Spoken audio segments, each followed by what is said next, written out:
Pa omul meu Gazanu la producție, independent, suporțem fără nicio vreo instituție. Omul meu Mișu Farfec, aha, special ca hap, cum vine mâncavaș.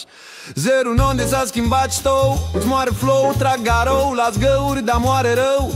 Injecții pe la gambe, nopți albe sunt galben, tragem ce avem, fraierii îi ardem. Nu e alt gen de la farmația de pe colț, ce transformă vagabonții în roboți. Morți cu colț! Holți, mai toți perverși, pe veci vexați, pe veci legați de mame, tați, surori și frați.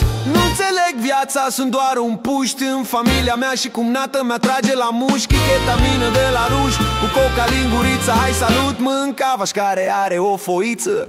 E farmacia de la Unirii, care ne duce în culmea fericirii. Dimineața mă întâlnesc cu toți vampirii. Unde mânca? La farmacie, la Unirii, man. E farmacia de pe colț, ce transformă vagabonți în roboți. Morți cu colț! Holți, mai toți perverși, pe veci vexați, pe veci legați de mame, tați, surori și frați.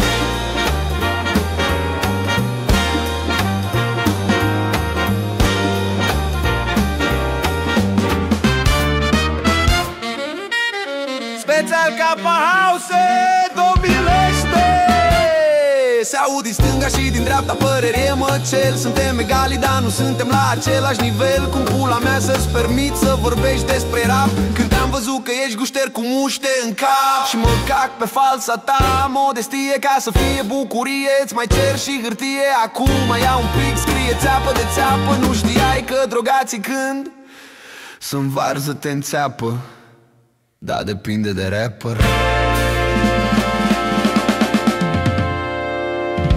Da, depinde de rapper.